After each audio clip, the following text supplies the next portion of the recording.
আজকে আবারও নতুন আরেকটি কাজ নিয়ে হাজির হলাম।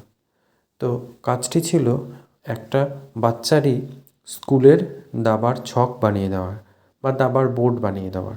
তো ঠিক সেই রকমই আমি বানিয়ে নেওয়ার জন্য সঠিক মাপের দুটো শোলা কেটে নিয়েছি এবং তার উপরে কাগজ ভালো করে আঠা দিয়ে র্যাপিং করে নিয়েছি। দেন তারপর সেটা একটু শুকিয়ে নেওয়ার পর সেটার উপরে কাজ শুরু করি। তারপর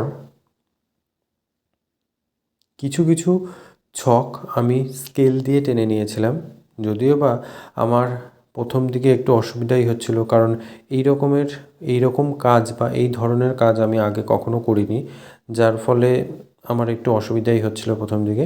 তবে কি, মানুষের সব কিছুই তো প্রথম অভিজ্ঞতা লাভ করে মানুষ।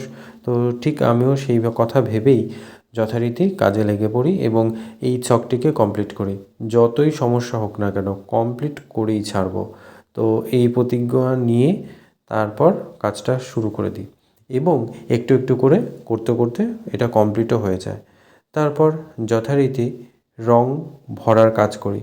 খুব সাবধানে সেই কাজটিকে কমপ্লিট করতে হয়, কারণ একটু রং যদি এদিক ওদিক বেরিয়ে যায় তাহলে জিনিসটা খুব বাজে হয়ে যাবে এবং কাজটাও খুব বাজে দেখাবে। তো যথারীতি কথা বলতে বলতে অনেকটা কাজই এগিয়ে গেছে এবং আমি পুরোটাই ভরাট করে নিই। তারপর দেখুন, এই যে পুরো কমপ্লিট লুক, দেখুন তো কেমন লাগছে আপনাদের? অবশ্যই কমেন্ট করে জানাবেন কিন্তু।